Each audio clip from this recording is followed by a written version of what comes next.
Je me demande si Aurélien a grandi depuis la dernière fois. Aurélien, c'est qui ça? Bah, tu sais bien, Aurélien, mon copain Diplodocus. T'as un copain Diplodocus? Mais il est gigantesque! Comment tu fais pour savoir s'il a grandi? Bah, je le mesure avec une grande règle, tiens. Allez Aurélien, donne la papate. En mesurant la largeur de ses pattes, je vois s'il a grandi. Oh, je vais te dire combien elle mesure. D'accord, mais d'abord, il faut mettre le 0 au début de la patte. Ensuite, il suffit d'observer les dizaines. La plus proche, c'est 80. Et il faut encore avancer de 3. Donc elle fait 83 cm, cette patte de dinosaure! Oh, mais c'est qu'il a drôlement grandi, Aurélien. La dernière fois que j'ai mesuré, ça faisait 68 cm. 68?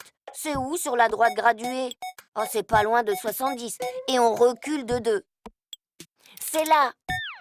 Et quand il était tout bébé, il avait déjà ses grosses pattes. Ses petites pattes de genou étaient aussi grosses que sa grosse langue d'adulte. Oh, bah heureusement qu'il ne porte pas de chaussures, hein. Je me demande quelle serait sa pointure. Sa pointure, je ne sais pas, mais quand il était petit, ses pattes mesuraient 44 cm. 44, c'est plus petit que 68, mais c'est déjà très grand pour une patte. On le marque sur la droite graduée? Pour trouver un nombre sur la droite graduée, on cherche la graduation chiffrée de la dizaine la plus proche. Puis on compte les graduations pour atteindre le nombre demandé. Et comment on fera quand la patte du dinosaure sera plus grande que la règle? On changera le dinosaure pour une girafe. Oh oui, c'est moins long. La prochaine fois, on mesurera le cou de la girafe.